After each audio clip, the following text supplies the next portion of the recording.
دیکھنا بھی، قرآن دیکھنا عبادت کیسے ہو گیا؟ اگر نہیں پڑھا تو پھر عبادت کیسے؟ ارے بات کو سمجھو، قرآن دیکھنا کیوں عبادت ہے؟ پیغمبر کی یہ حدیث پڑھی گئی کہ قرآن دیکھنا عبادت ہے، اس کی آیتوں کو دیکھنا عبادت ہے. اور کسی نے سنا ایسے اور اسے اگر قرآن نہیں پڑھنا آتا ہے، جب اس نے پیغمبر اسلام کی حدیث سنی کہ قرآن دیکھنا بھی عبادت ہے، اب وہ گھر گیا، اس نے کہا کہ مجھے قرآن تو پڑھنا نہیں آتا، چلو نماز پڑھی ہے، قرآن ہی چل کے کھول کے دیکھ لیا، اس کا تو ثواب مل جائے گا. قرآن اس نے کھولا اور قرآن دیکھنے کا ثواب مل گیا. لیکن عزیزو، اگر اس کے ذہن میں اگر یہ بات بیٹھ گئی کہ قرآن دیکھنا بھی عبادت ہے، تو روز نماز پڑھے گا، روز قرآن دیکھے گا، روز اس کو ثواب ملے گا. لیکن اگر ایک دن، 2 دن، 3 دن، 10 دن، 1 مہینہ، 2 مہینہ، 3 مہینہ، 6 مہینہ، لیکن اللہ نے اگر اسے عقل دی ہے تو کبھی نہ کبھی ذہن میں یہ بات تو ضرور آئے گی کہ بھائی اس کو دیکھ کے ثواب حاصل کر رہے ہیں، چلو کسی سے پڑھا جائے تاکہ تلاوت کا بھی ثواب مل جائے.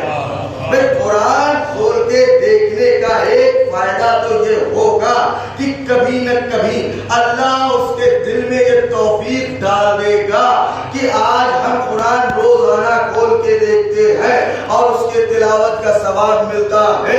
چلو کسی مولوی صاحب سے یا کسی مولانا سے پڑھ کے قرآن پڑھنا سیکھ لے تاکہ تلاوت کا ثواب مل جائے. تو قرآن دیکھنے کا یہ ثواب ملا، یہ فائدہ ملا کہ ایک دن وہ قرآن پڑھنا بھی سیکھ لے گا. اب آپ کو سمجھ میں آیا یہ جو مجلسوں میں کہا جاتا ہے کہ اگر رونا نہ آئے تو رونے والوں کی شکل بناؤ، مذاہب میں سر کو جھکا لو. اور بھائی ایک مجلس میں، 2 مجلس میں، 10 مجلس میں، 20 مجلس میں اگر تم نے سر کو جھکایا تو شہزادی کبھی نہ کبھی دل میں یہ توفیق ڈال ہی دے گی، کبھی نہ کبھی آنکھ سے آنسو نکل ہی جائے گا، کبھی نہ کبھی آنکھ پاک ہو ہی جائے گی. صلوات پڑھیے.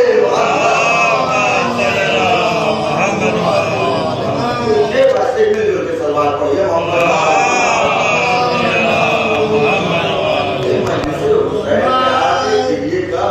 بڑا ثواب ہے. جو روئے، رلائے یا رونے والے کی شکل بنائے اس کے ساتھ جنت واجب. یہ کیسے ہو گیا؟ ایک وہ کا اختیار ہے، جسے چاہے جنت میں بھیج دے. ہم کون ہوتے ہیں اس میں کہنے والے؟ بڑا مشہور واقعہ آپ نے سنا ہوگا. ایک بار موسیٰ نے مقام فخر میں آ کے کہا، اے اللہ جنت میں میرا پڑوسی کون ہوگا؟ اب آج قدرت آئی، موسیٰ جنت میں تمہارا پڑوسی قصائی ہوگا. سنا وہ واقعہ؟ قصائی نبی کا پڑوسی. بڑی فکر ہوئی جناب موسیٰ کو، آخر میرا پڑوسی قصائی کیسے ہو جائے گا؟ جاؤ دیکھو اس کا عمل. اب موسیٰ اس جگہ پر پتہ کرتے ہوئے اس شہر کو ایک صلوات پڑھی محمد اللہم صلی اللہ محمد وآل محمد وجل فرد. پتہ کرتے ہوئے اب وہ کیا کام تھا اس کو دیکھو، خوشی کو بانٹتا تھا. دیکھتے رہے موسیٰ کیا کر رہا ہے، کیا کر رہا ہے. لیکن موسیٰ اس کا ایک عمل دیکھتے تھے کہ وہ آتا تھا اپنے کام میں مصروف ہو جاتا، بس یہ آخری بار اور آپ کی زحمت تمام کر دوں گا، اس کے بعد 2 مجلسیں ابھی اور ہونی ہے، بیٹھک میں ہوگی اور پھر اس کے بعد انتقال ہوگی، آپ کی زحمت تمام کر دیتا ہوں، یہ آخری بار. تو موسیٰ دیکھتے ہیں کہ وہ اپنے کام میں مصروف ہے، پھر تھوڑی دیر بعد جلدی سے اٹھتا ہے اور سارا کام چھوڑ کے بھاگتا ہوا رہنے جاتا ہے اور اندر جاتا ہے. پھر وہاں سے وہ جب نکلتا ہے تو ہنستا ہوا نکلتا ہے، دوڑتا ہوا اندر جاتا ہے، کچھ دیر رہتا ہے، پھر وہاں سے ہنستا ہوا نکلتا ہے.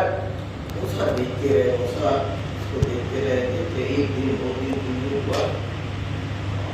جب کئی دن ہو گئے، موسیٰ 3 دن گزر گئے، تو موسیٰ نے کہا کہ یہ بتاؤ یہ کیا ہے عمل تمہارا؟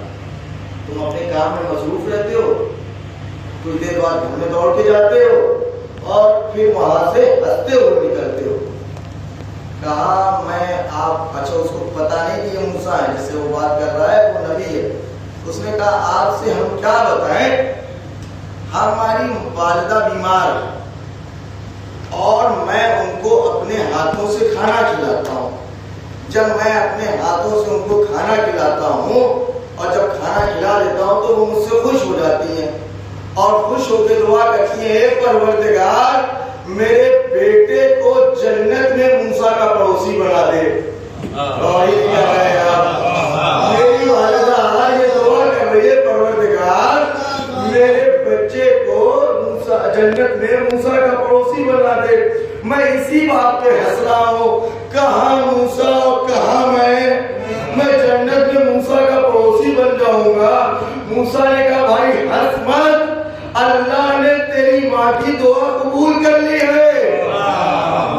اور یہ کہہ رہے اللہ نے تیری ماں کی دعا قبول کر لی ہے, تو جنت میں موسیٰ کا پڑوسی بنے گا.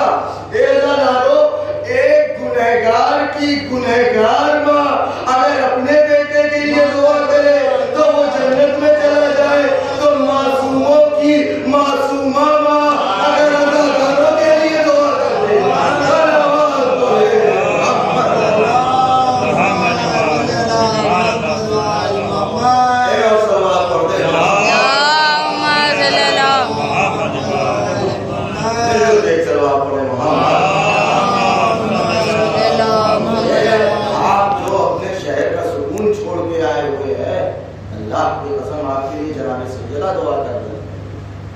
معمولی عمل مت سمجھیے. یہ آپ سارے کاموں کو چھوڑ دیتے ہیں 10 دنوں کے لیے, آرام کو حرام قرار دے دیتے ہیں. جب معمولی بات ہے, کوئی صلہ دے یا نہ دے, اس کا مادر حسین آپ کو صلہ دیں گے, ضرور دیں گے انشاءاللہ. محشر شہزادی کی یہی تو کہا کہ میرے حسین پہ روئے گا, یہی تمنا کی شہزادی کی میرے حسین پہ روئے گا. کون اللہ نے کہا تھا ایک قوم خدا پیدا کرے گا جس کے جوان تیرے جوان کا ماتم ہے, اس کے بچے ہاں جو آج 11 محرم اللہ اکبر. بڑی سامنے کی بات ہے, آپ کے سامنے عرض کروں, جو محسوس کرنے والی بات ہے یہ, جو چاند رات سے 10 محرم تک ہمارے گھروں میں رونق تھی وہ اب رونق نہیں رہی. اب ہمیں اپنا گھر ہمیں اچھا نہیں لگ رہا ہے. کیوں نہیں اچھا لگ رہا ہے؟ اس لیے کہ حسین کا تعزیہ اٹھ گیا ہے. جب ہمارے گھر سے حسین کا تعزیہ اٹھ جاتا ہے تو ہمارے گھر کی رونق چلی جاتی ہے. ارے جب خیمے سے حسین ٹکڑے ہو گئے تو کیا عالم رہا ہوگا. آئے رخصت تیری حسین, آئے رخصت تیری حسین کہتے ہیں. اور آگے جناب زینب کے پاس رکے. شہزادی کی آنکھوں سے مسلسل آنسو بہ رہے, مسلسل شہزادی کی آنکھوں سے آنسو بہ رہے تھے. امام حسین علیہ السلام نے کہا میری بہن اب مت رو, میری بہن اب مت رو. کہا بھیا جس کا بھائی مرنے جائے وہ بہن کیسے نہ روئے. کہا بہن اب تک روتی تھی, میں نے تمہیں منع تو نہیں کیا. مسلم کی خبر آئی روئی, میں نے منع تو نہیں کیا. دریا کے کنارے سے خیمے ہٹائے گئے, روئی, میں نے منع تو نہیں کیا. بچے 7 محرم سے اللہ کی صدائیں بلند کر رہے تھے, روئی, میں نے منع تو نہیں کیا. تمہارے بھتیجے کے سینے میں ورشی کا پل توڑ دیا گیا, تم روئی, میں نے منع تو نہیں کیا. عباس کا خون بھرا عالم دیکھا, روئی, میں نے منع تو نہیں کیا. شہزادی تڑپ کے کہتی بھیا آپ کیوں منع کر رہے ہو. کہے میری بہن اب تک تم روتی تھی, میں تمہیں چپ کراتا تھا, اب میری سکینہ روئے گی. میری بہن جی میں تمہارے بارے کر روئے گی, کھانا سے مجھے بھیجے کر روئے گی. میری بہن اگر تم بھی روتی رہی تو سکینہ کو چپ کون کرائے گا. مولا سلامت رکھے آپ کو. ان بلند ہوتی ہوئی آوازوں پر رحمت نازل کرے. خدا کوئی نہ دے سوائے امام حسین کے. میں نے کسی مجلس میں عرض کیا تھا, میں پھر ایک بار آپ کے سامنے عرض کرنا چاہتا ہوں کہ ہمارے یہاں کوئی مرتا ہے تو لوگ دلاسا دینے کے لیے جاتے ہیں, سر پہ ہاتھ رکھتے ہیں, کفن کا انتظام کرتے ہیں, غسل کا انتظام کرتے ہیں. مگر جب حسین گھوڑے سے گرے کسی نے اس کو کفن کا انتظام نہیں کیا, بلکہ ایک شور تھا لاشے کو پامال کرنا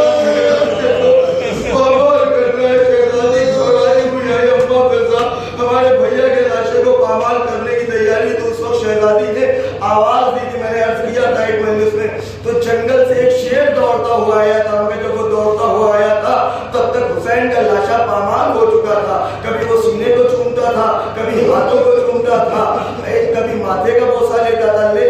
بنی اسد کے لوگوں کا بیان ہے، بس ختم کر دیا، اسی پہ مجلس ختم ہو جائے گی۔ آپ کا جتنا دل چاہے رو لیجئے گا اور شہزادی کو کرسا لے لیجئے گا۔ بنی اسد کے لوگوں کا بیان ہے کہ ہم نے دیکھا جب تک حسین کا قافلہ کربلا میں تھا یہ شیر وہی تھا، یہ جب قافلہ گیا تو یہ پیچھے پیچھے جاتا تھا، حسین کے لاشے کے پاس آتا تھا، کچھ گفتگو کرتا تھا، پھر چلا جاتا تھا، پھر آتا تھا، کچھ گفتگو کرتا تھا، پھر چلا جاتا تھا۔ خدا کی قسم ایسا مسائب ہے کہ اگر انسان کو احساس ہوتا ہے تو کلیجہ پھٹ جائے۔